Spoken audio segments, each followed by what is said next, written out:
이렇게 실제 한국사 문제 하나하나를 분석해서 배경 지식을 만들었습니다.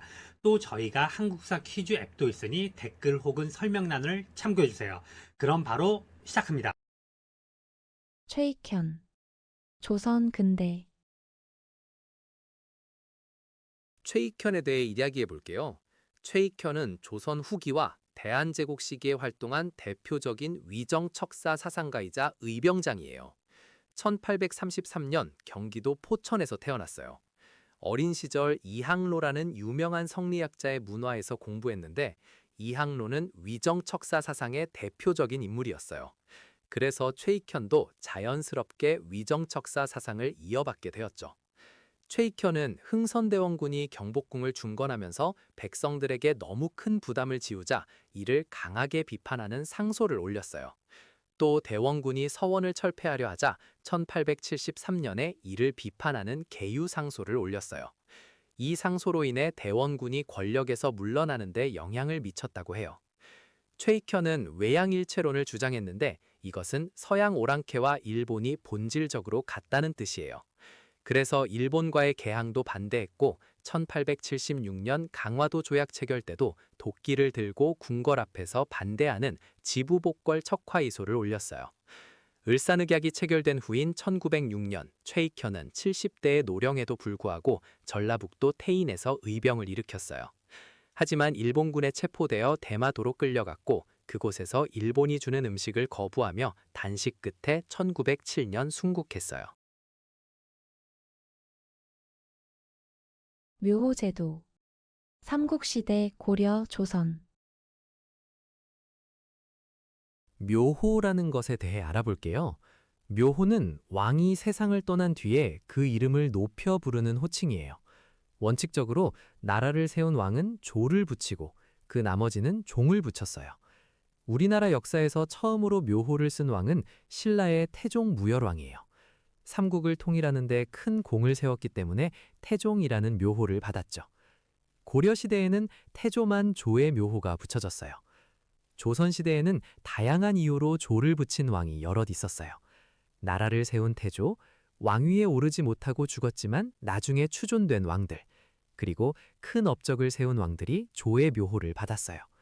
그런데 고려 후기에는 충렬왕처럼 조나 종을 붙이지 못한 왕들이 있었어요. 이 시기 왕들은 원나라의 간섭을 받아서 왕이라는 칭호만 쓸 수 있었기 때문이에요. 조선시대에도 연산군처럼 묘호를 받지 못하고 군으로 격화되어 불린 왕이 있었어요. 연산군과 광해군이 대표적인데 반정으로 쫓겨났기 때문에 묘호 대신 군으로 불리게 되었어요. 동학농민운동과 청군 파병, 근대 개항기, 동학 농민운동에 대해 알아볼게요. 1894년 조선에서 일어난 대규모 농민봉기예요. 전봉준을 중심으로 한 동학 농민군이 부패한 관리와 외세의 침략에 맞서 일어났어요. 동학 농민운동의 시작은 고부군수 조병갑의 횡포였어요. 조병갑이 만석보라는 저수지를 만들면서 농민들에게 과도한 세금을 걷자 전봉준이 이에 한 거에 고부 관할을 습격했어요. 이것이 고부봉기예요.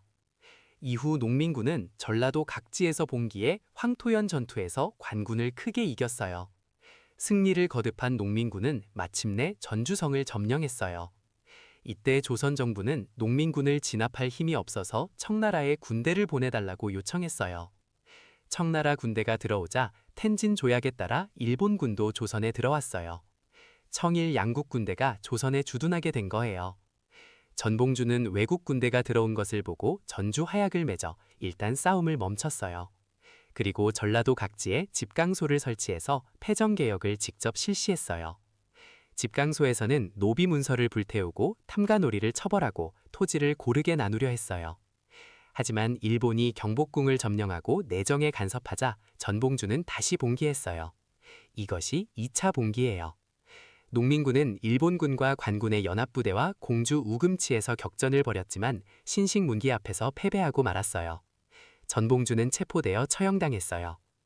동학농민운동은 비록 실패했지만 반봉건 반외세를 내건 최초의 전국적 농민운동이었어요. 신석기 시대의 생활. 선사 신석기. 신석기 시대에 대해 편하게 알아볼게요. 신석기 시대는 우리나라에서 기원전 8000년경부터 시작되었어요. 이 시대를 대표하는 유물이 바로 빗살무늬 톡이에요. 톡이 표면에 빛처럼 생긴 도구로 무늬를 새겨서 빗살무늬 톡이라고 불러요. 제주도 고산리 유적에서는 이른 민무늬 토기가 발견되었는데 이것은 빗살무늬 토기보다 더 이른 시기의 토기로 우리나라 신석기 시대의 시작을 알려주는 중요한 유물이에요. 신석기 시대 사람들은 농경과 목축을 시작했어요. 조, 피 같은 잡곡을 재배하고 돼지나 개를 기르기 시작했죠. 또한 가락바퀴를 이용해서 실을 뽑아 옷을 만들었고 뼈바늘로 옷을 꿰매 입었어요. 움집을 짓고 정착 생활을 시작한 것도 이 시대의 특징이에요. 강가나 바닷가에 주로 마을을 이루어 살았고 조개더미라고 불리는 패총도 이때 만들어졌어요. 석기로는 간석기를 사용했는데 돌을 갈아서 만든 도구라서 뗀석기보다 더 정교하고 날카로웠어요. 여운형. 일제강점기 해방 직후. 여운형에 대해 알아볼게요. 여운형은 일제강점기와 해방 직후에 활동한 독립운동가이자 정치인이에요. 1886년 경기도 양평에서 태어났어요. 젊은 시절 중국 상하이로 건너가서 신한청년당을 만들었어요. 이 단체는 1919년에 결성되었는데 파리강화회의에 김규식을 대표로 파견하기도 했어요. 여운형은 대한민국 임시정부에서도 활동했는데 외무부 차장을 맡았어요. 그는 언론인으로도 활동했는데 조선중앙일보 사장을 지냈어요. 1936년 베를린 올림픽에서 송기정 선수가 마라톤 금메달을 땄을 때 조선중앙일보가 일장기를 지운 사진을 실었어요. 이것이 바로 일장기 말소 사건이에요. 이 사건으로 조선중앙일보는 폐간되었어요. 1944년에는 일제의 패망을 예상하고 조선 건국동맹을 비밀리에 조직했어요. 해방이 되자 여운형은 재빨리 움직였어요. 1945년 8월 15일 해방 직후 그는 조선 건국준비위원회를 만들었어요. 줄여서 건준이라고 불러요. 건준은 전국에 지부를 두고 치안 유지와 새나라 건설을 준비했어요. 여운형은 좌우 합작에도 힘썼어요. 1946년에는 미군정의 지원 아래 좌우합작위원회가 만들어졌는데 여운형은 좌익 측 대표로 참여했어요. 김규식이 우익 측 대표였어요. 두 사람은 좌우합작 7원칙을 발표하면서 통일정부 수립을 위해 노력했어요. 하지만 안타깝게도 여운형은 1947년 서울 해화동에서 한지근이라는 청년에게 피살되었어요. 그의 나이 61세였어요. 신해통공과 조선 후기 상업 발달. 조선 후기. 조선 후기에는 상업이 크게 발달했어요. 특히 정조시대에 중요한 변화가 있었는데요. 바로 신해통공이에요. 1791년에 정조가 시행한 이 정책은 시전 상인들이 가지고 있던 금란 정권을 폐지한 거예요. 금란 정권이란 시전 상인들만 특정 물건을 독점해서 팔 수 있는 권리였어요. 이 권리가 없어지면서 일반 상인들도 자유롭게 장사를 할 수 있게 되었죠. 다만 유기전만은 예외로 금란 정권을 유지했어요. 유기전은 비단, 명주, 무명, 모시, 종이, 어물을 파는 6종류의 큰 시전을 말해요. 이 시기 조선의 경제는 여러 면에서 변화했어요. 대동법 시행 이후에는 공인이 등장해서 관청에 필요한 물품을 조달했어요. 또 송상과 만상 같은 사상들이 대청무역으로 큰 부를 쌓았고요. 담배, 면화, 인삼 같은 상품 작물도 널리 재배되었어요. 광산 경영에서는 덕대가 등장해서 전문적으로 광산을 운영하기도 한답니다. 고액 화폐인 활구는 조선 후기가 아니라 고려시대에 주조된 화폐예요. 분화로드 운동. 일제강점기 1930년대. 분화로드 운동에 대해 이야기해 볼게요. 분화로드는 러시아어로 민중 속으로라는 뜻이에요. 1930년대 초 일제강점기에 동아일보가 중심이 되어 전개한 농촌 계몽운동입니다. 당시 우리나라 농촌에는 글을 읽지 못하는 문맹자가 정말 많았어요. 그래서 방학을 맞은 학생들이 직접 농촌으로 내려가서 한글을 가르치고 위생교육도 하고 미신타파 같은 계몽활동을 펼쳤어요. 이 운동은 1931년부터 1934년까지 총 4회에 걸쳐 진행되었어요. 고등보통학교 4, 5학년 학생들과 전문학교 이상의 학생들이 참여했는데 학생 강연대와 학생 기자대를 조직해서 활동했어요. 농촌에서 야학을 열어 글을 가르치고 음악과 연극 공연도 하면서 문화운동도 함께 병행했답니다. 비슷한 시기에 조선일보도 문자보급 운동을 전개했어요. 아는 것이 힘, 배워야 산다 라는 구호 아래 한글 보급에 앞장섰죠. 이렇게 1930년대 초반에는 언론사들이 주도하는 농촌 계몽운동이 활발하게 일어났어요. 학생들의 참여가 특히 돋보였던 시기예요. 윤관과 별무반. 고려 정기. 윤관은 고려시대의 명장이에요. 그는 숙종 때 여진족과의 전투에서 고려군이 패배한 원인을 분석했어요. 당시 여진족은 기마병 중심이었는데 고려군은 보병 위주여서 기동력에서 밀렸던 거예요. 윤관은 이 문제를 해결하기 위해 별무반이라는 특수부대를 만들자고 건의했어요. 별무반은 기병인 신기군, 보병인 신보군, 그리고 승려들로 구성된 항마군으로 이루어졌어요. 이렇게 체계적으로 군대를 정비한 후 예종 때인 1107년에 윤관은 17만 대군을 이끌고 여진을 정벌했어요.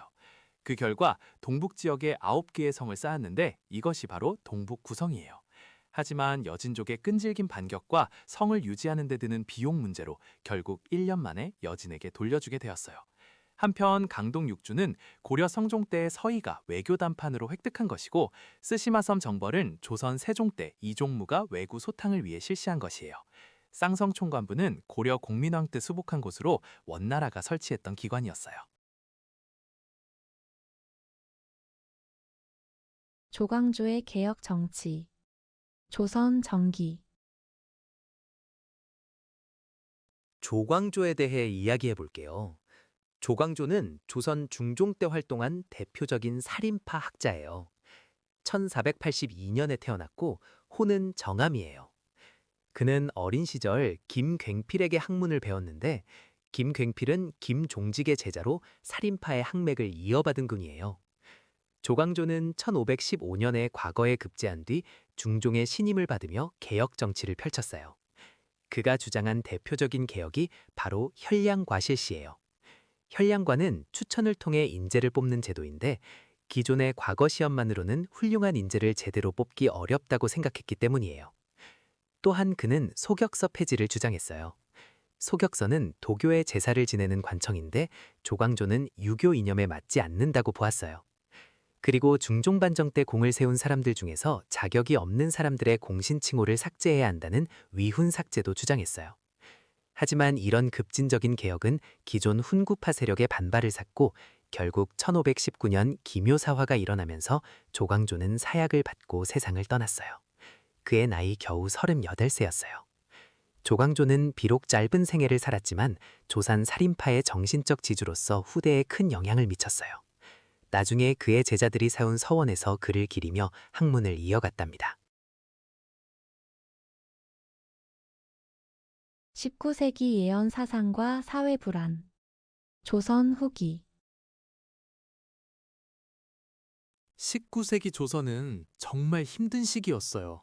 세도 정치가 계속되면서 나라 전체가 혼란에 빠졌거든요. 이런 불안한 시대에 백성들 사이에서는 예언 사상이 크게 유행했어요. 대표적인 것이 바로 정감록이에요. 정감록은 조선 후기에 널리 퍼진 예언서인데요. 이씨 왕조가 망하고 정씨가 새로운 나라를 세운다는 내용을 담고 있었어요. 힘들고 지친 백성들은 이런 예언에 희망을 걸었던 거예요. 또 미륵신앙도 유행했어요. 미륵불이 나타나 새로운 세상을 열어준다는 믿음이었죠. 선운사 도소람 마애불처럼 미륵과 관련된 곳에 비기가 숨겨져 있다는 소문이 퍼지기도 했어요. 이런 예언 사상들이 퍼진 배경에는 19세기에 여러 사회 문제가 있었어요. 탐관오리들이 백성을 괴롭혔고 삼정의 문란으로 세금 부담이 너무 컸어요. 홍수나 가뭄 같은 자연재해도 잦았고 전염병까지 돌아서 많은 사람이 목숨을 잃었어요. 이런 고통 속에서 백성들은 각지에서 도적이 되기도 했고 홍경래의 난이나 임술 농민 봉기 같은 밀란을 일으키기도 했어요. 결국 예언사상의 유행은 당시 백성들이 현실에서 벗어나 새로운 세상을 꿈꿨다는 증거예요. 독립협회. 근대 대한제국. 독립협회는 1896년에 서재필, 이상제 등이 중심이 되어 만든 단체예요. 당시 조선은 청일전쟁과 을미사변을 겪으면서 국권이 흔들리고 있었어요. 이런 상황에서 자주 독립과 근대적 개혁을 외치며 독립협회가 탄생한 거예요. 독립협회는 먼저 중국 사신을 맞이하던 영은문을 헐고 그 자리에 독립문을 세웠어요. 이건 더 이상 중국에 의존하지 않겠다는 의지를 보여준 거예요.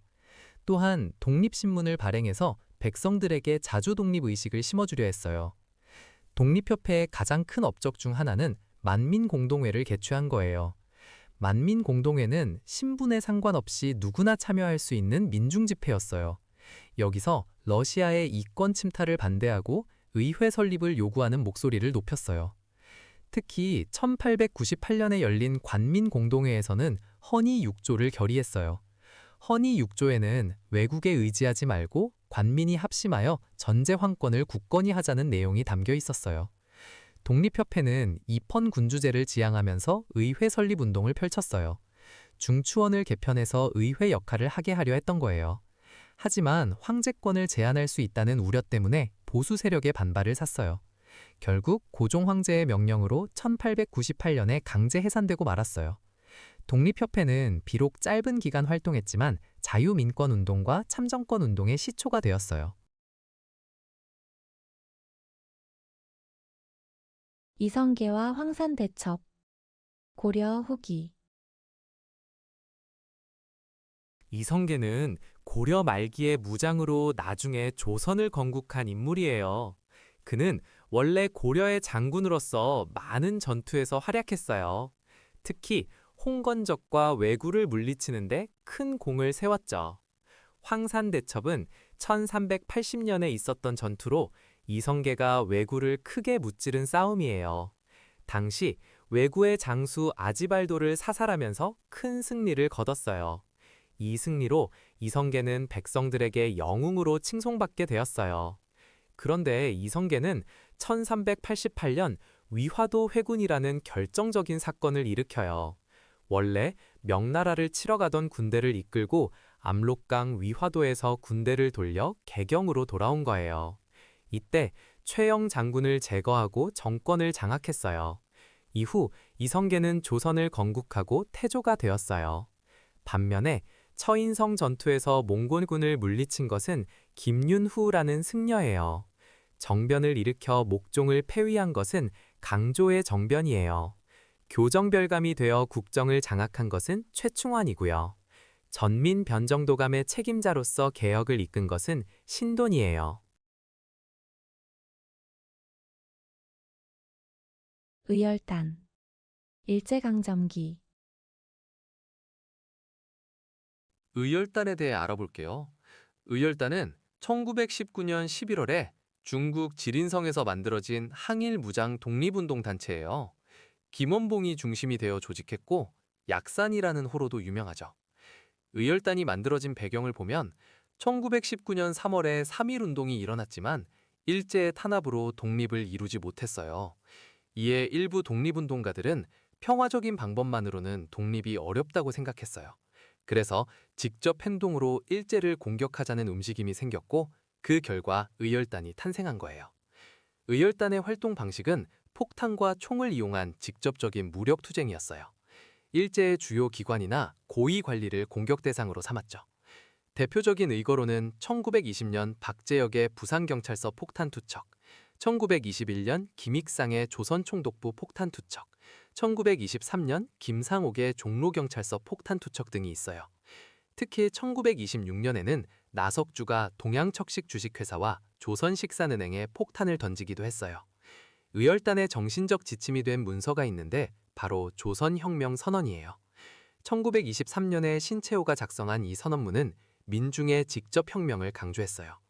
외교론이나 준비론을 비판하고 민중이 직접 폭력투쟁으로 일제를 무너뜨려야 한다고 주장했죠. 의열단은 이 선언문을 활동의 기본 지침으로 삼았어요. 1920년대 후반으로 가면 의열단은 개인적인 의거 활동의 한계를 느끼게 돼요. 그래서 조직적인 군사훈련의 필요성을 깨닫고 김원봉을 비롯한 단원들이 중국 황푸군관학교에 입교해서 군사교육을 받았어요. 이후 1930년대에는 조선혁명 간부학교를 설립해서 독립운동 인재를 양성하기도 했어요. 청일전쟁과 삼국 간섭. 근대 개항기. 청일전쟁과 삼국 간섭에 대해 알아볼게요. 1894년 조선에서 동학 농민운동이 일어나자 청나라와 일본이 모두 군대를 보냈어요. 이것이 청일전쟁의 시작이에요. 일본이 이 전쟁에서 승리했고 1895년 시모노세키 조약을 맺게 되었어요. 이 조약으로 일본은 청나라로부터 랴오동반도와 타이완을 얻었고 조선에 대한 청의 종주권도 완전히 없어졌어요. 그런데 러시아, 독일, 프랑스 세 나라가 일본의 세력 확장을 경계했어요. 이들은 일본에게 랴오동반도를 청에 돌려주라고 압박했는데 이것을 삼국 간섭이라고 해요. 일본은 어쩔 수 없이 랴오동반도를 돌려주었어요. 이 일을 계기로 조선 정부는 러시아의 힘을 빌려 일본을 견제하려는 진러 정책을 펴기 시작했어요. 민비를 중심으로 한 세력이 러시아와 가까워지려 하자 일본은 이에 위기감을 느꼈어요. 그래서 1895년 일본 낭인들과 일부 친일 세력이 경복궁에 침입해 명성황후를 시해하는 을미사변을 일으켰어요. 이 사건 이후 고종은 신변의 위협을 느껴 1896년 러시아 공사관으로 거처를 옮기는 아관파천을 단행했어요. 백제 무령왕. 고대 백제. 백제 무령왕에 대해 알아볼게요. 무령왕은 백제의 제25대 왕으로 501년부터 523년까지 나라를 다스렸어요.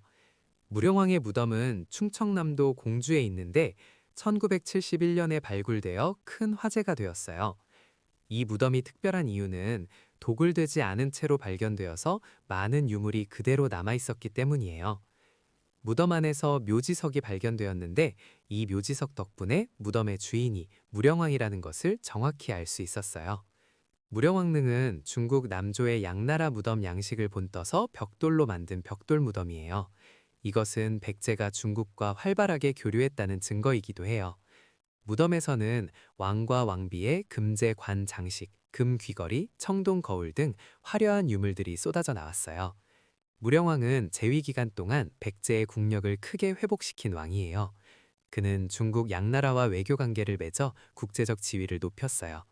무령왕 덕분에 백제는 웅진 시대의 전성기를 맞이할 수 있었답니다. 안중근. 근대 대한제국. 안중근 의사에 대해 이야기해 볼게요. 안중근은 1879년에 황해도에서 태어났어요. 어릴 때부터 총 쏘는 것을 좋아해서 명사수로 이름을 날렸답니다. 1909년 10월 26일 안중근은 중국 하얼빈역에서 일본의 초대 통감이었던 이토 히로부미를 저격해서 처단했어요. 이토 히로부미는 을사늑약을 강제로 체결하게 만든 인물이었기 때문에 안중근은 그를 한국 침략의 원흉으로 여겼던 거예요. 안중근은 체포된 뒤 류순 감옥에 수감되었어요. 그곳에서 동양평화론이라는 글을 썼는데 이 책에서 일본 제국주의의 거짓된 동양평화론을 비판했어요. 안중근은 한국과 중국, 일본 세 나라가 자주 독립국으로서 서로 협력하는 진정한 평화체제를 주장했답니다. 아쉽게도 동양평화론은 완성하지 못한 채 1910년 3월 26일에 순국하셨어요. 안중근 의사는 의거 전에 동지들과 함께 손가락을 잘라 단지동맹을 맺기도 했어요. 대한독립이라는 네 글자를 태극기의 혈서로 쓰며 독립에 대한 굳은 의지를 보여주었답니다. 조선 후기 사상의 활동. 조선 후기. 조선 후기에는 상업이 크게 발달하면서 전국 각지에서 활발하게 활동하는 사상들이 등장했어요. 이들은 각자의 근거지를 중심으로 특색 있는 상업 활동을 펼쳤답니다. 먼저 만상에 대해 알아볼게요. 만상은 의주를 근거지로 활동한 상인들이에요. 의주는 중국과의 국경 지역에 있었기 때문에 만상들은 청나라와의 무역에서 큰 역할을 했어요. 특히 책문후시라고 불리는 국경 무역을 통해 대외 무역에 종사했답니다. 다음으로 유상이 있어요. 유상은 개성을 근거지로 한 상인들인데 개성상인 또는 송상이라고도 불렸어요. 이들은 인삼무역으로 큰 부를 쌓았고 사계치부법이라는 독자적인 회계 방법을 만들어 사용했어요. 사계치부법은 복식부기의 일종으로 상업 경영을 체계적으로 관리할 수 있게 해주었답니다. 송상도 개성상인을 가리키는 말이에요. 개성은 고려의 수도였던 곳이라 상업 전통이 깊었고 송상들은 전국적인 상업망을 구축해서 활발히 활동했어요. 경강상인은 한강을 중심으로 활동한 상인들이에요. 이들은 주로 한강의 선박 운송업에 종사했어요. 쌀, 소금, 어물 같은 물품을 배로 운반하면서 큰 이익을 얻었답니다. 특히 삼남 지방에서 서울로 올라오는 세곡 운송과 관련해서도 활동했어요. 마지막으로 내상이 있어요. 내상은 동네를 근거지로 활동한 상인들이에요. 동네에는 외관이 있었기 때문에 내상들은 외관을 중심으로 일본과의 무역에 종사했답니다. 이처럼 조선 후기 사상들은 각자의 지역적 특성을 살려 전문화된 상업 활동을 펼쳤어요. 만상은 대청무역, 유상과 송상은 인삼무역과 전국 유통망, 경강상인은 한강 수운업, 내상은 대일무역을 담당했답니다. 한 가지 주의할 점은 금난정권에 대한 것이에요. 금난정권은 시전 상인들이 가지고 있던 특권으로 허가받지 않은 상인들의 상행위를 금지할 수 있는 권리였어요. 그런데 정조 때인 1791년에 신해통공이 시행되면서 유기전을 제대한 시전의 금난정권이 폐지되었어요. 이후로는 자유로운 상업활동이 더욱 활발해졌답니다. 강한과 임진왜란. 조선 중기. 강항은 조선 중기의 학자이자 의병장이에요. 그는 1567년에 태어나 1618년에 세상을 떠났어요. 호는 수운과 사숙제입니다. 강항은 임진왜란이 일어났을 때 전라도 영광에서 의병을 일으켜 왜군에 맞서 싸웠어요. 그런데 정유재란 때 왜군에게 붙잡혀 일본으로 끌려가게 됩니다. 일본에서 포로 생활을 하면서도 강항은 학문 활동을 멈추지 않았어요. 오히려 일본의 학자들과 교류하면서 조선의 성리학을 전해주었어요. 특히 후지와라 세이카라는 일본 학자에게 성리학을 가르쳤는데 이 사람이 나중에 일본 성리학의 시조가 됩니다. 그래서 강항은 일본 성리학 발전에 큰 영향을 미친 인물로 평가받아요. 강항은 일본에 있으면서 적국의 정세를 살펴 조선 조정에 보고하기도 했어요. 이 내용을 담은 책이 바로 간양록이에요. 간양록에는 일본의 지리, 풍속, 군사정보 등이 자세히 기록되어 있어서 역사 연구에 귀중한 자료가 됩니다. 임진왜란은 1592년에 시작되었고 정유재란은 1597년에 일어났어요. 이 두 전쟁을 합쳐서 임진왜란 또는 7년 전쟁이라고 부르기도 해요. 이 전쟁 중에는 여러 의병장들이 활약했는데 곽재우, 조헌, 고경명 같은 분들이 유명해요. 또한 이순신 장군이 바다에서 왜군을 크게 물리쳤어요. 한산도 대첩, 명량해전 같은 승리가 대표적입니다. 의천. 고려 중기. 의천에 대해 이야기해 볼게요. 의천은 고려시대의 승려로 문종의 넷째 아들이에요. 왕자 출신 승려였던 거죠. 의천은 당시 불교계가 교종과 선종으로 나뉘어 대립하는 것을 안타깝게 여겼어요. 그래서 교종을 중심으로 선종을 통합하려는 불교 통합 운동을 펼쳤답니다. 의천이 세운 종파가 바로 천태종이에요. 해동 천태종이라고도 불러요. 해동은 우리나라를 뜻하는 말이에요. 또 의천은 불교 경전을 정리하는 데도 큰 공을 세웠어요. 개경의 흥왕사에 교장도감이라는 기관을 설치하고 여러 나라의 불교 경전 주석서를 모아 교장을 편찬했어요. 교장은 불교 경전에 대한 해설서를 모은 것이에요. 의천은 송나라에 유학을 다녀오기도 했는데 이때 많은 불교 서적을 수집해 왔어요. 고려 불교 발전에 큰 기여를 한 인물이랍니다. 대동법. 조선 후기. 대동법에 대해 알아볼게요. 대동법은 조선 후기엔 시행된 아주 중요한 세금 제도예요. 원래 조선에서는 공납이라는 제도가 있었는데 각 지역의 특산물을 나라에 바치는 거였어요. 그런데 이 제도에 큰 문제가 있었어요. 방납이라고 해서 중간에서 대신 물건을 납부해주고 백성들에게 비싼 값을 받아내는 폐단이 심했거든요. 백성들이 정말 고통스러워했어요. 그래서 이걸 해결하기 위해 대동법이 만들어졌어요. 대동법의 핵심은 특산물 대신 쌀이나 옷감, 동전으로 세금을 낼 수 있게 한 거예요. 토지 결수를 기준으로 1결당 쌀 12도를 내도록 했어요.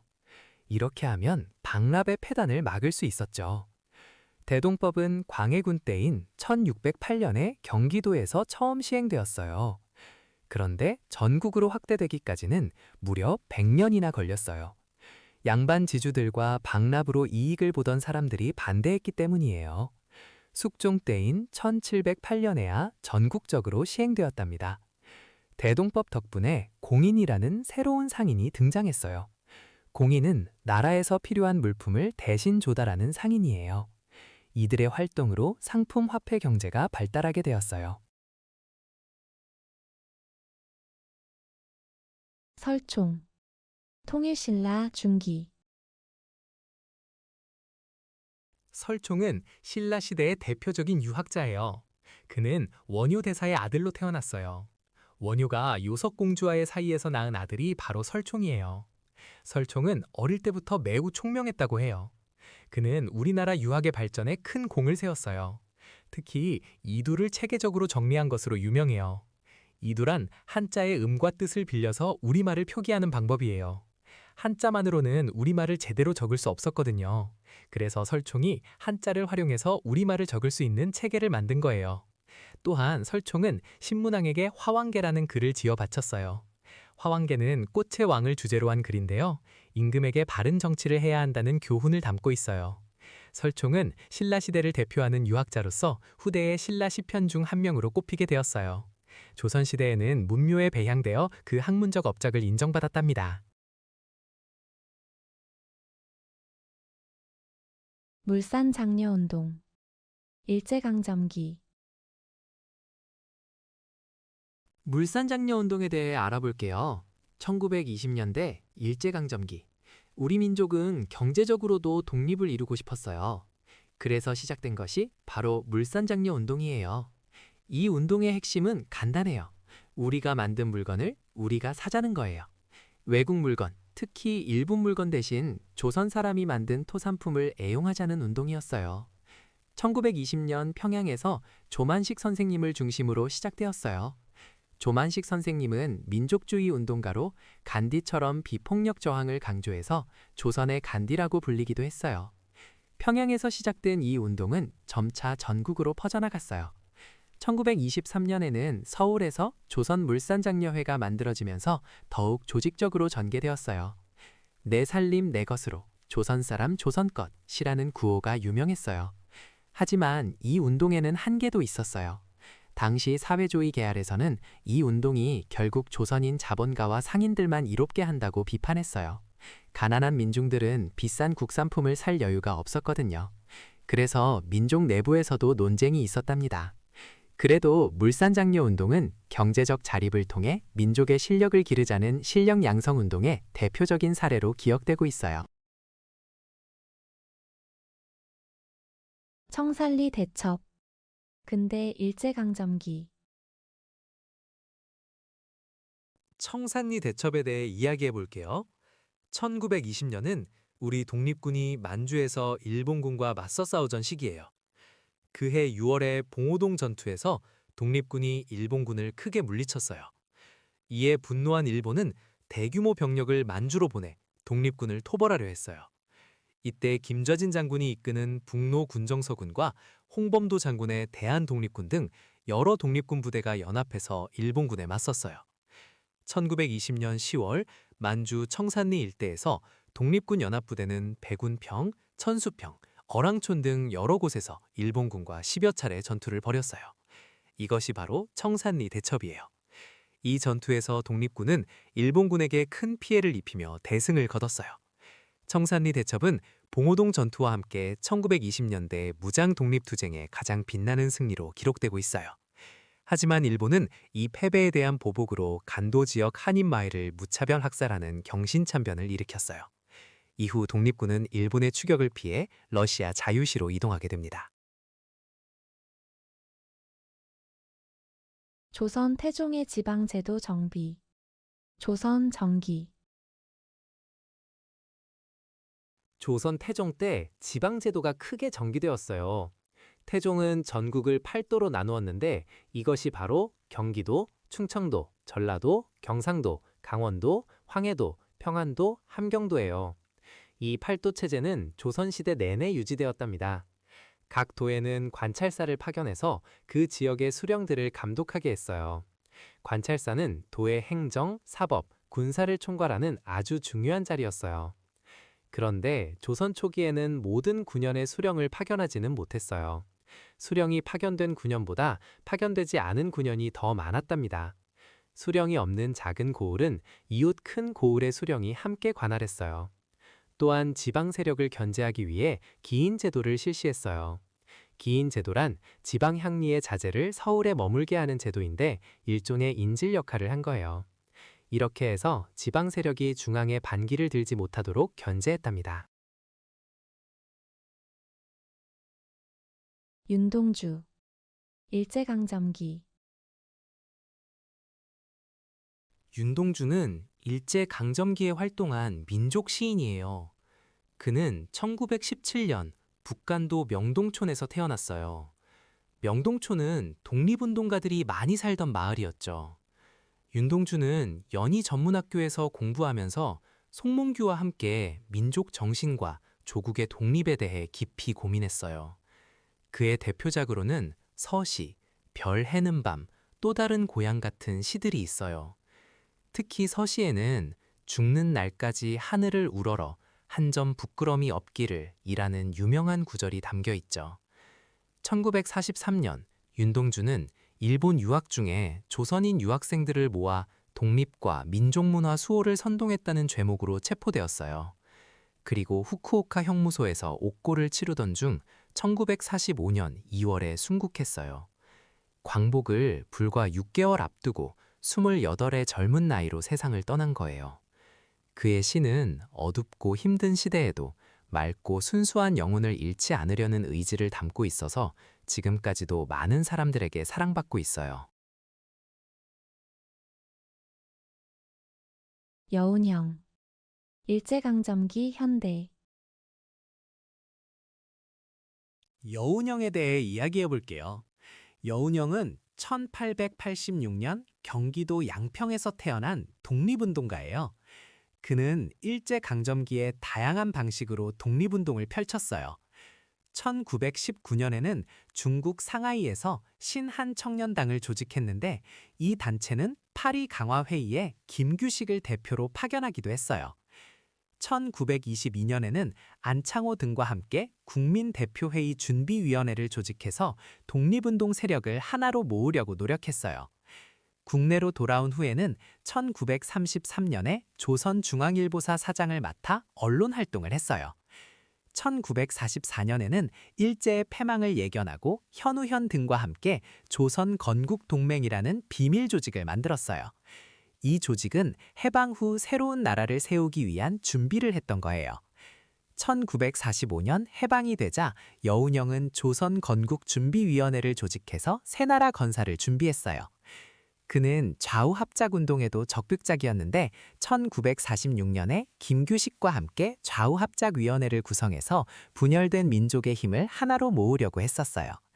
하지만 안타깝게도 1947년 서울 해화동에서 극우파 청년에게 피격되어 세상을 떠났어요. 조선전기회화. 조선전기. 조선 전기 회화에 대해 이야기해 볼게요. 조선 전기는 대략 15세기에서 16세기에 해당하는 시기예요. 이 시기의 그림들은 주로 중국 북송과 남송의 화풍에 영향을 받았어요. 특히 안견이라는 화가가 유명한데요. 그는 세종 때 활동한 도화서 화원이에요. 안견의 대표작은 몽유도원도인데 안평대군이 꿈에서 본 도원을 그린 작품이에요. 이 그림은 현재 일본에 있어요. 조선 전기에는 산수화가 많이 그려졌는데 주로 이상적인 자연경관을 담았어요. 반면 조선 후기로 가면 정선의 진경산수화처럼 우리나라의 실제 경치를 그리는 화풍이 발달해요. 정선의 인왕제색도는 비견 뒤 인왕산의 모습을 그린 것으로 조선 후기 작품이에요. 김정희의 세안도 역시 조선 후기 작품으로 추사체로 유명한 김정희가 제주도 유배 시절에 그린 그림이에요. 그러니까 조선 전기와 후기의 회화는 화풍이나 주제면에서 상당히 달라요. 전기에는 관념적인 산수화가 주를 이뤘고 후기에는 우리 땅의 실제 모습을 담은 진경산수화와 서민 생활을 그린 풍속화가 발달했어요. 독립협회. 근대 대한제국. 독립협회에 대해 알아볼게요. 독립협회는 1896년에 서재필을 중심으로 만들어진 단체예요. 서재필은 미국에서 돌아와서 조선의 자주 독립과 근대화를 위해 이 단체를 세웠어요. 독립협회는 독립신문을 발간해서 한글로 된 신문을 백성들에게 보급했어요. 그리고 청나라 사신을 맞이하던 영은문을 헐고 그 자리에 독립문을 세웠어요. 이것은 조선이 더 이상 청나라의 속국이 아니라 자주적인 나라라는 것을 보여주는 상징이었어요. 독립협회는 만민공동회라는 대규모 집회도 열었어요. 이 집회에서는 신분에 관계없이 누구나 참여해서 나라의 중요한 일에 대해 토론하고 의견을 나눴어요. 독립협회는 러시아의 저령도 석탄고 조차 요구와 한러은행 설립 등 외국의 이권 침탈에 강력하게 반대했어요. 특히 러시아가 조선의 재정을 장악하려는 시도를 막아냈어요. 또한 의회를 설립해서 백성들이 정치에 참여할 수 있게 해야 한다고 주장했어요. 하지만 보수적인 세력의 반발로 1898년에 강제로 해산되었어요. 병인양요. 조선 후기. 병인양요는 1866년에 일어난 프랑스의 조선 침략 사건이에요. 이 사건이 일어나게 된 배경을 먼저 살펴볼게요. 당시 조선에서는 흥선대원군이 정권을 잡고 있었는데 그는 천주교를 엄격하게 탄압했어요.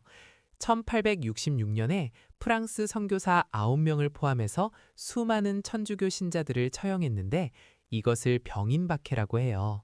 이 소식을 들은 프랑스는 자국 선교사들의 죽음에 대한 보복으로 조선을 침략하기로 결정했어요. 프랑스 함대를 이끈 사람은 로즈 제독이에요. 로즈 제독은 군함 7척과 약 1,500명의 병력을 이끌고 강화도를 공격했어요. 프랑스군은 강화도에 상륙해서 강화 읍성을 점령하고 외교장각에 보관되어 있던 귀중한 서적들과 문화재를 약탈해 갔어요. 하지만 조선군도 가만히 있지 않았어요. 양원수 장군이 이끄는 조선군은 정족산성에서 프랑스군을 크게 물리쳤어요. 결국 프랑스군은 더 이상 버티지 못하고 철수했지만 외교장각 도서를 비롯한 많은 문화재를 가져갔어요. 이 외교장각 도서들은 오랜 세월이 지난 후에야 일부가 한국으로 돌아오게 되었어요. 병인양요 이후 흥선대원군은 서양 세력에 대한 경계심을 더욱 강화해서 전국 각지에 척화비를 세웠어요. 척화비에는 서양 오랑캐와 화친하는 것은 나라를 파는 것이라는 내용이 새겨져 있었어요. 6월 민주항쟁. 현대 1980년대. 1986년에 열린 제10회 서울 아시아 경기대회와 1988년에 열린 제24회 서울 올림픽 경기대회 사이에는 한국 현대사에서 매우 중요한 사건들이 일어났어요. 바로 6월 민주항쟁이에요. 1987년 6월에 일어난 이 항쟁은 전두환 정부의 독재에 맞서 국민들이 직선제 개헌을 요구하며 일어난 민주화 운동이에요. 1987년 1월에 서울대 학생 박종철이 경찰의 고문으로 사망하는 사건이 일어났어요. 이 사건은 국민들에게 큰 충격을 주었죠. 그해 4월에 전두환 대통령이 호헌 조치를 발표했어요. 호헌이란 헌법을 지킨다는 뜻인데 사실상 대통령 간선제를 유지하겠다는 선언이었어요. 국민들은 크게 반발했어요. 6월 10일부터 전국적으로 대규모 시위가 벌어졌어요. 넥타이를 맨 직장인들도 시위에 참여했고 시민들이 거리로 쏟아져 나왔어요. 결국 6월 29일에 노태우 민정당 대표가 직선제 개헌을 수용하는 6.29 민주화 선언을 발표했어요. 이로써 대통령 직접 선거가 가능해졌고 그해 12월에 직선제로 대통령 선거가 치러졌어요. 6월 민주항쟁은 한국 민주주의 역사에서 가장 중요한 전환점 중 하나예요. 참고로 6.3 시위는 1964년의 한일회담 반대운동이고 4.19 혁명은 1960년에 이승만 독재에 한거한 운동이에요.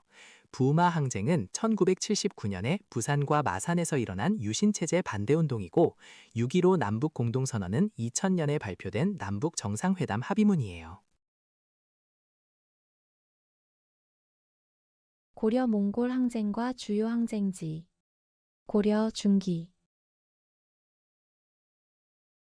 고려 시대에 몽골이 침입해 왔을 때 고려는 오랜 기간 항쟁을 벌였어요.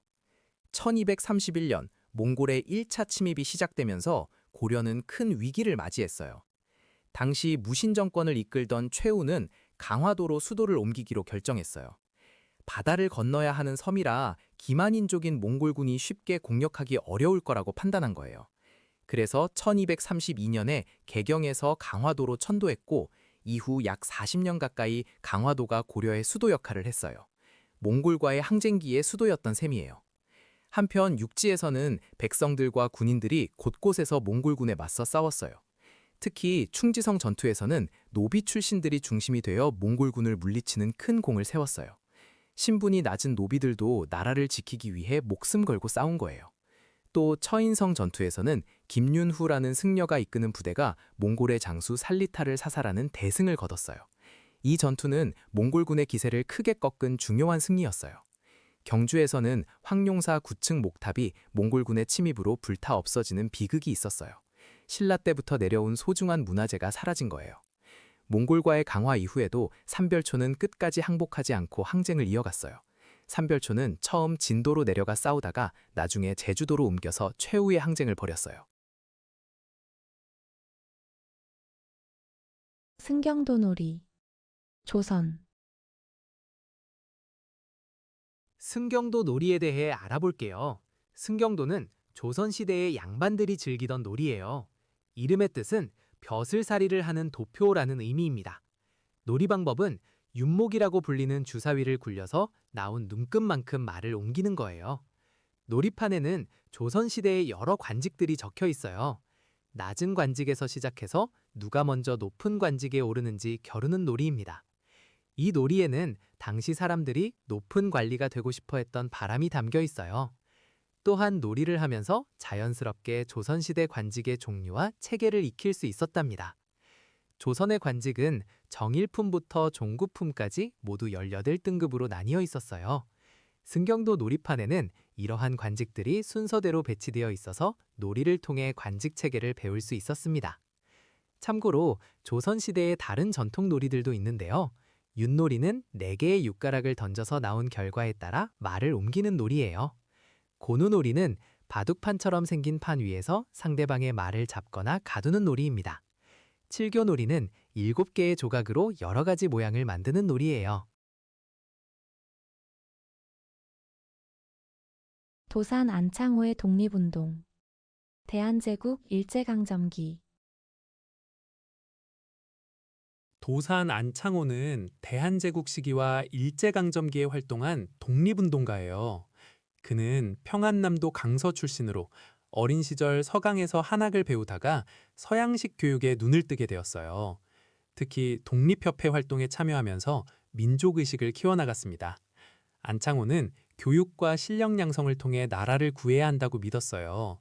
그래서 미국으로 건너가 한인들을 모아 공립협회를 조직했고 이후 대한인 국민회를 만들어 재미한인 사회를 이끌었어요. 국내에서는 비밀 결사 단체인 신민회를 조직했는데 신민회는 국권 회복과 공화 정체의 근대 국가 건설을 목표로 삼았어요. 신민회는 평양에 대성학교를 세워 인재를 양성하고 태극서관과 자기 회사를 운영하면서 민족 산업을 일으키려 했어요. 1907년에는 헤이그 만국평화회의에 고종의 특사가 파견될 때 이 일에 관여하기도 했습니다. 안창호는 대한민국 임시정부 수립에도 참여해서 내무총장과 국무총리 대리를 맡았어요. 그는 흥사단이라는 단체를 세워 민족의 힘을 기르는 운동을 계속했어요. 흥사단은 모실역행, 즉 참되고 성실하게 힘써 실천한다는 정신을 강조했습니다. 안창호는 일제에 여러 차례 체포되어 고초를 겪었고 결국 옥고의 후유증으로 1938년에 세상을 떠났어요. 그의 유해는 서울 도산공원에 안장되어 있습니다. 초기 철기 시대 여러 나라. 초기 철기 시대. 초기 철기 시대에는 한반도와 만주 지역에 여러 나라들이 있었어요. 먼저 가장 북쪽 만주 지역에는 부여가 있었어요. 부여는 영고라는 제천 행사를 12월에 열었는데 하늘의 제사를 지내고 모두 함께 노래하고 춤추는 축제였어요. 부여에서는 순장이라고 해서 왕이 죽으면 신하들도 함께 묻는 풍습이 있었고 우제점이라고 소의 발굽으로 점을 치기도 했어요. 그 아래 고구려가 있었는데 고구려는 10월에 동맹이라는 제천 행사를 열었어요. 고구려에서는 서옥제라는 독특한 혼인 풍습이 있었는데 신랑이 신부 집 뒤에 작은 집을 짓고 살다가 아이가 크면 자기 집으로 데려가는 거예요. 동해안 쪽에는 동해가 있었어요. 동해는 10월에 무천이라는 제천 행사를 열었고 특산물로는 단궁이라는 활, 과하마라는 작은 말, 반어피라는 바다표범 가죽이 유명했어요. 또 책화라는 풍습이 있어서 다른 부족의 영역을 침범하면 노비나 소, 말로 배상해야 했어요. 한반도 남쪽에는 사만이 있었어요. 사만은 마한, 진한, 변한을 말하는데 5월과 10월에 계절제를 지냈어요. 사만에는 소도라는 신성한 구역이 있었는데 여기에는 죄인이 도망쳐 들어와도 잡아갈 수 없었어요. 소도에서는 천군이라는 제사장이 하늘의 제사를 지냈어요. 사만에는 여러 개의 작은 나라들이 있었는데 큰 나라의 지배자는 신지, 작은 나라의 지배자는 읍차라고 불렀어요.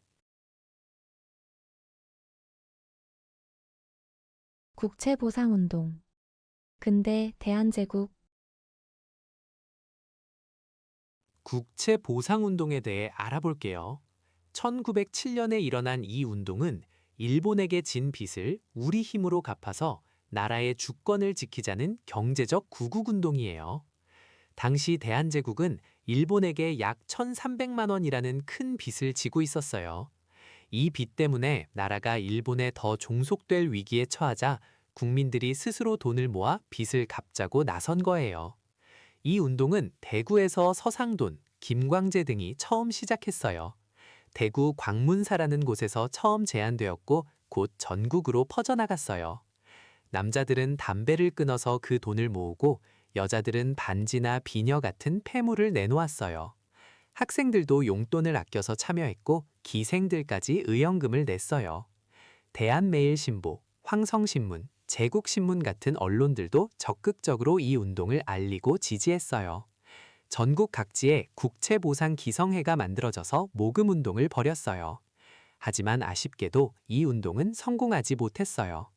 일제의 통감부가 운동을 방해했고 양기탁이 모금한 돈을 횡령했다는 거짓 누명을 씌워서 운동의 기세를 꺾었어요. 결국 빚을 다 갚지는 못했지만 국민들이 자발적으로 나라를 위해 힘을 모았다는 점에서 큰 의미가 있는 운동이에요. 광개토대왕. 고구려 정기. 광개토대왕은 고구려의 전성기를 이끈 왕이에요. 그는 18살라는 어린 나이에 왕위에 올랐는데 연호를 영락이라고 정했어요. 영락이란 영원한 즐거움이라는 뜻이에요. 고구려 왕 중에서 독자적인 연호를 사용한 것은 강한 자주의식을 보여주는 거예요. 광개토대왕은 이름처럼 영토를 크게 넓힌 왕이에요. 북쪽으로는 거란과 숙신을 정벌했고 서쪽으로는 후연을 공격해서 요동 지역을 차지했어요. 남쪽으로도 적극적으로 진출했는데 백제를 공격해서 한강 이북의 땅을 빼앗았어요. 특히 400년에는 신라가 왜구의 침입으로 어려움을 겪자 5만 명의 군대를 보내서 신라를 도와주었어요. 이때 가야 지역까지 진출했답니다. 광개토대왕의 업적은 아들 장수왕이 세운 광개토대왕 능비에 자세히 기록되어 있어요.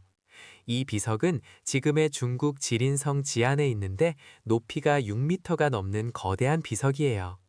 광개토대왕 시기의 고구려는 만주와 한반도 북부를 아우르는 대제국으로 상장했어요.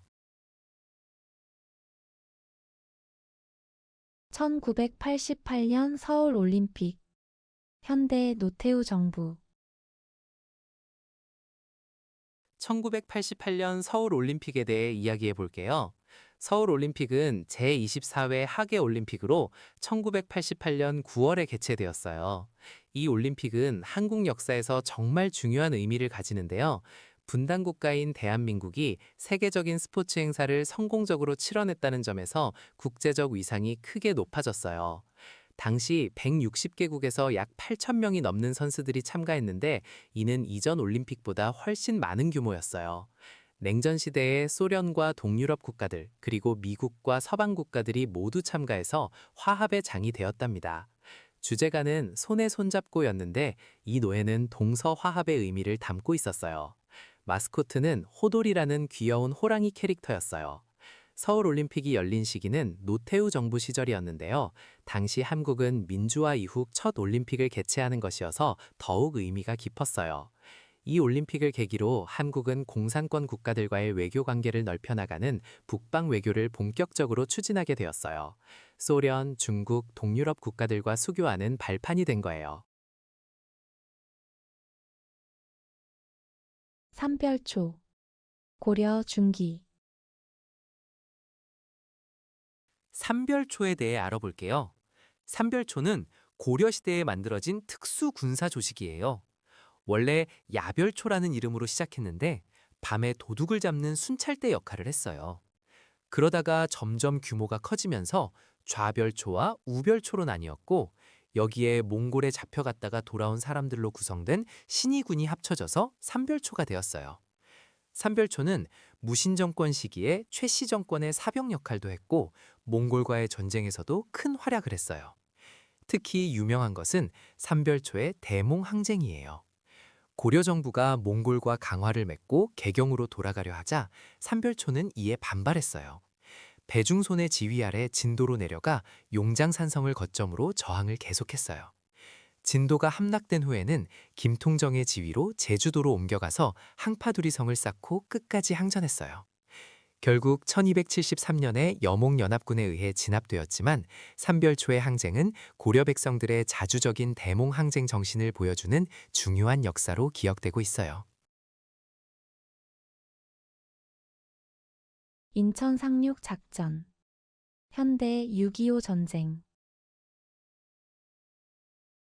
6.52 전쟁의 전개 과정에 대해 이야기해 볼게요. 1950년 6월 25일 새벽, 북한군이 갑자기 남침을 시작했어요. 준비가 부족했던 국군은 밀릴 수밖에 없었고 전쟁이 시작된 지 단 3일 만에 서울이 북한군에게 점령당했어요. 국군과 유엔군은 계속 남쪽으로 후퇴해서 낙동강 방어선까지 밀려났어요. 낙동강 전투는 정말 치열했는데 이 방어선만큼은 끝까지 지켜냈어요. 그러다가 1950년 9월 15일 메가더 장군이 이끄는 유엔군이 인천 상륙작전을 성공시켰어요. 적의 후방을 기습한 거예요.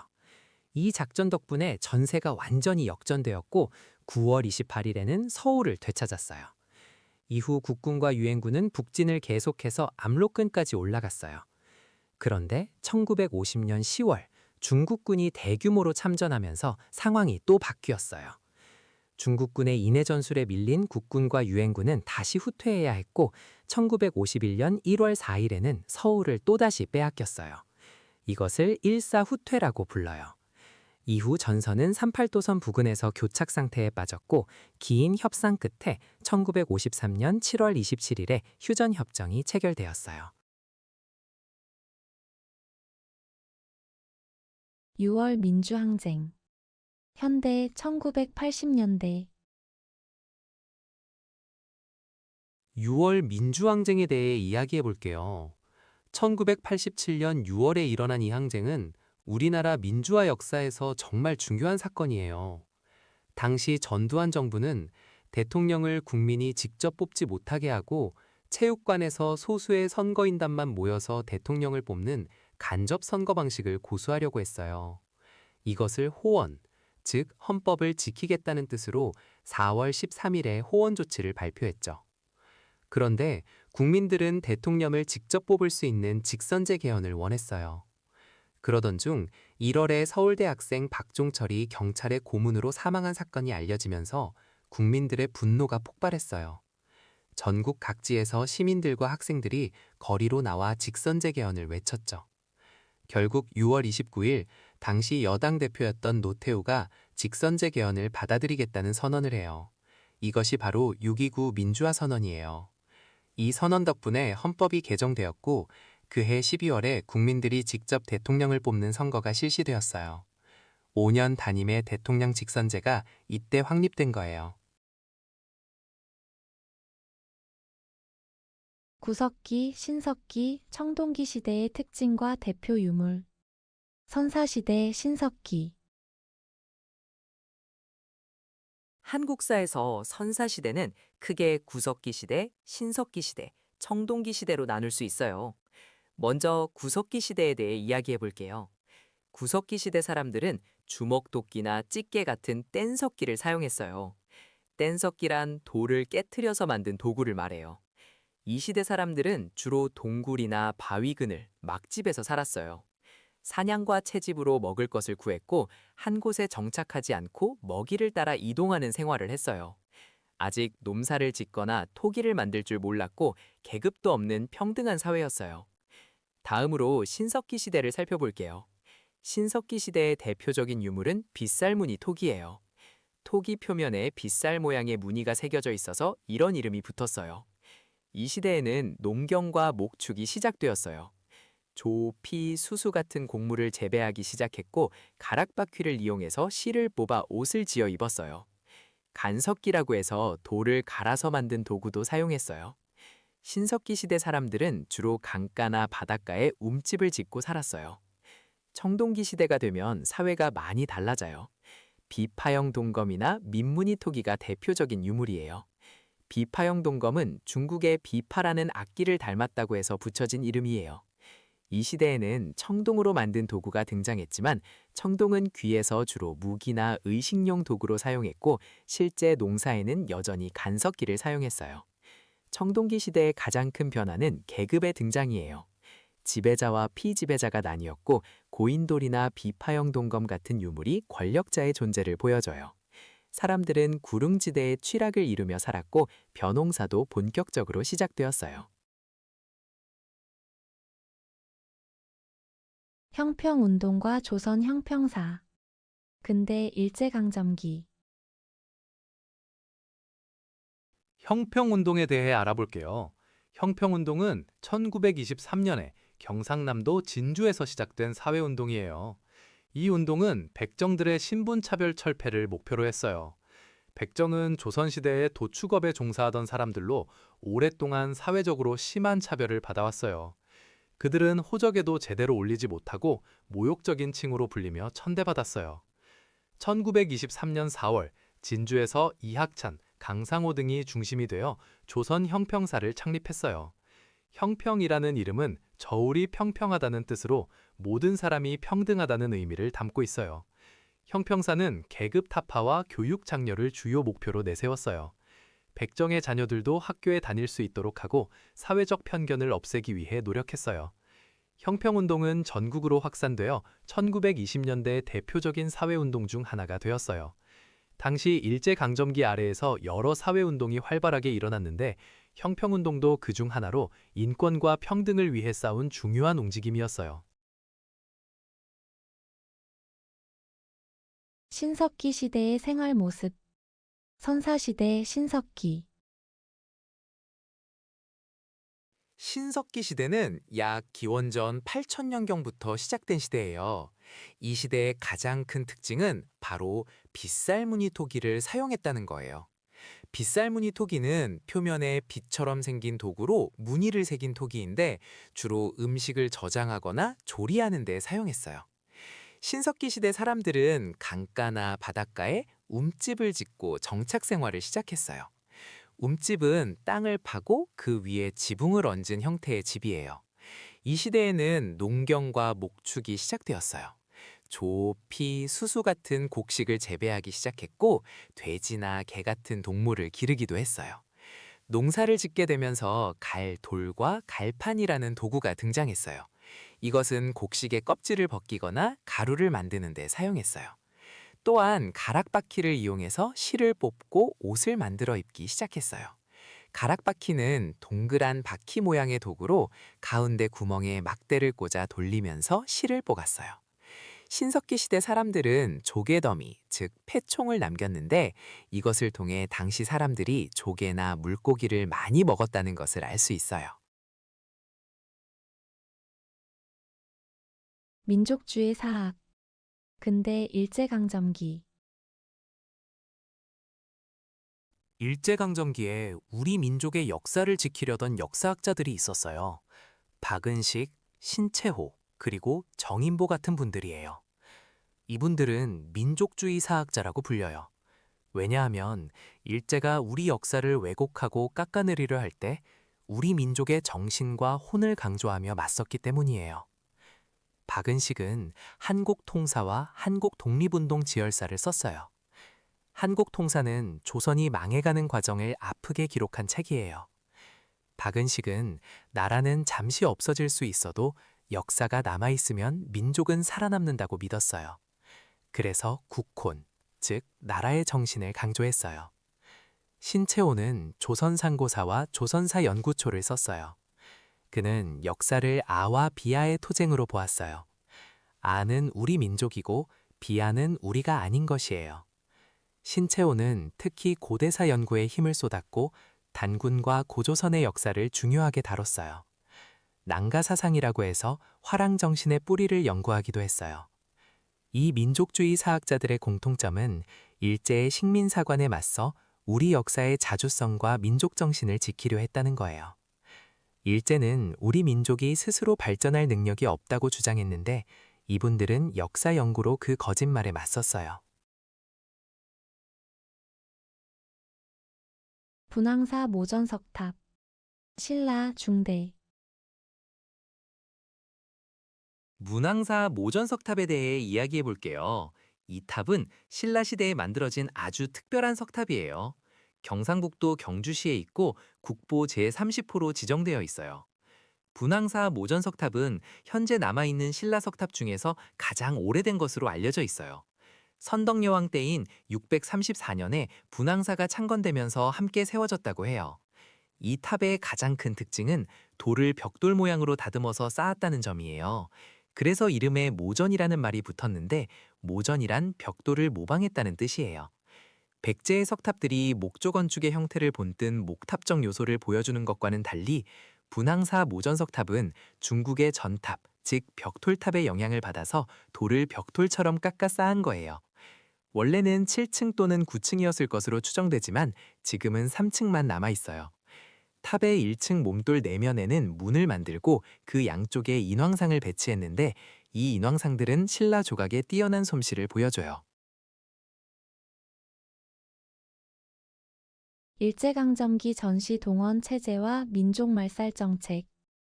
일제강점기 전시체제기. 일제 강점기 중에서도 특히 중일전쟁 이후 시기에 대해 이야기해 볼게요. 1937년 중일전쟁이 시작되면서 일제는 전쟁을 확대해 나갔어요. 이 시기에 일제는 조선의 인력과 물자를 전쟁에 총동원하기 시작했어요. 1938년에는 국가총봉원법을 제정해서 인적, 물적 자원을 마음대로 동원할 수 있는 법적 근거를 만들었어요. 이때부터 조선인들은 강제로 전쟁터나 공장, 탄광 등으로 끌려가게 되었어요. 특히 많은 젊은 여성들이 일본군 위안부로 강제 동원되어 큰 고통을 겪었어요. 위안부 피해가 할머니들은 전쟁이 끝난 후에도 오랫동안 그 상처를 안고 살아야 했어요. 또한 학생들은 신사참배에 강제로 동원되었고 창씨 계령을 통해 이름까지 일본식으로 바꾸도록 강요받았어요. 일제는 조선어 사용을 금지하고 일본어만 쓰도록 했으며 황국 신민서사를 외우게 하는 등 민족 말살 정책을 펼쳤어요. 1939년에는 국민징용령을 공포해서 조선인을 강제로 노동력으로 동원했고 1944년에는 여자 정신 근로령을 만들어 여성들까지 군수공장 등에 동원했어요. 대한민국 임시정부. 근대 일제강점기.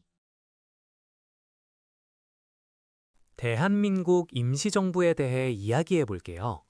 1919년 3.1운동 이후 독립운동을 체계적으로 이끌어 나갈 조직이 필요했어요. 그래서 그해 4월 중국 상하이에서 대한민국 임시정부가 수립되었어요. 처음에는 대통령 중심제로 출발했는데 이승만이 초대 대통령이 되었어요. 그런데 임시정부 내부에서 독립운동의 방향을 두고 갈등이 생겼어요. 외교 활동을 중시하는 쪽과 무장투쟁을 주장하는 쪽이 대립했거든요. 결국 1923년에는 국민대표회의가 열렸는데 여기서 임시정부를 어떻게 할 것인지 논의했어요. 하지만 의견이 모아지지 않아서 회의는 결렬되고 말았어요. 이후 임시정부는 여러 차례 헌법을 고쳤어요. 대통령제에서 국무령 중심의 내각 책임제로, 다시 국무위원 집단 지도체제로, 그리고 주석 중심제로 바뀌었어요. 1940년대에는 주석과 부주석을 두는 체제로 개편되었고 김구가 주석을 맡았어요. 임시정부는 1940년 충칭에서 한국광복군을 창설했어요. 이것은 임시정부 직속의 정규군대였어요. 1941년 태평양 전쟁이 터지자 임시정부는 일본에 선전포고를 했어요. 그리고 미국 OSS와 협력해서 국내 진공작전을 준비했는데 안타깝게도 작전 실행 전에 일본이 항복해버렸어요. 임시정부는 삼균주의를 바탕으로 건국강령을 발표하기도 했어요. 삼균주의란 조소왕이 주장한 것으로 정치적 균등, 경제적 균등, 교육의 균등을 통해 개인과 민족, 국가 간의 평등을 이루자는 사상이에요. 공민왕의 개혁 정치. 고려 후기. 공민왕은 고려 후기의 왕이에요. 그는 어린 시절 원나라의 볼모로 갔다가 돌아와서 고려의 왕이 되었어요. 공민왕은 원나라의 간섭에서 벗어나기 위해 많은 노력을 했어요. 먼저 몽골식 풍습을 금지했어요. 머리 모양이나 옷차림을 다시 고려식으로 바꾸도록 한 거예요. 또한 기철을 비롯한 친원 세력을 제거했어요. 기철은 원나라 황후의 오빠로 고려에서 큰 권력을 휘두르던 인물이었거든요. 공민왕은 신돈이라는 승려를 등용해서 전민변정도감을 설치했어요. 전민변정도감은 권문세족이 불법으로 빼앗은 토지와 노비를 원래 주인에게 돌려주는 기관이에요. 이를 통해 백성들의 생활을 안정시키고 권문세족의 힘을 약화시키려 했어요. 공민왕의 개혁 정치는 고려 말의 대표적인 반원 자주 정책으로 평가받고 있어요. 또한 공민왕 때 쌍성 총관부를 공격해서 천령 이북의 땅을 되찾기도 했어요. 화폐 정리 사업. 근대 대한제국. 대한제국 시기에 일제는 우리나라의 화폐 제도를 장악하려고 했어요. 1905년에 일본인 재정고문 메가타가 주도해서 화폐 정리 사업을 실시했는데요. 이게 바로 구백동화를 정리한다는 명목으로 시행된 정책이에요. 백동화는 조선 후기와 대한제국 시기에 널리 쓰이던 화폐였어요. 일제는 이 백동화의 가치를 일본 제1은행권의 절반 정도로 낮게 책정해서 교환해줬어요. 그래서 백동화를 가지고 있던 조선 상인들과 농민들은 하루아침에 재산의 절반을 잃어버리는 큰 피해를 입었어요. 특히 백동화를 많이 보유하고 있던 조선인 상인들과 회사들이 큰 타격을 받아서 줄줄이 파산하게 되었어요. 이 화폐 정리 사업은 탁지부에서 집행했는데 탁지부는 지금의 재정부나 기획재정부에 해당하는 부서예요. 또한 이 사업으로 인해 시중에 유통되는 돈의 양, 즉 통화량이 크게 줄어들었어요. 돈이 줄어드니 경제활동이 위축되고 물가도 떨어졌는데 이건 오히려 일본 상인들에게 유리하게 작용했어요. 이렇게 일제는 화폐 정리 사업을 통해 대한제국의 금융권을 장악하고 경제적 침탈의 기반을 마련했답니다. 한국 광복군 일제강점기 1940년대 한국 광복군에 대해 알아볼게요. 한국 광복군은 1940년 9월 17일 중국 충칭에서 창설된 대한민국 임시정부의 정규군대예요. 총사령관은 지청천이었고 1939년 지청천이 군무부장으로서 창설을 주도했어요. 광복군은 임시정부 산하의 공식 군사조직으로 항일 무장투쟁을 위해 만들어졌어요. 광복군은 태평양 전쟁이 일어나자 일본에 선전포고를 하고 연합군과 함께 대일항전에 참여했어요.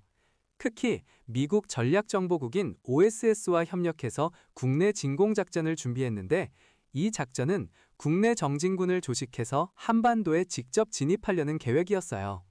안타깝게도 일본이 예상보다 빨리 항복하면서 이 작전은 실행되지 못했어요.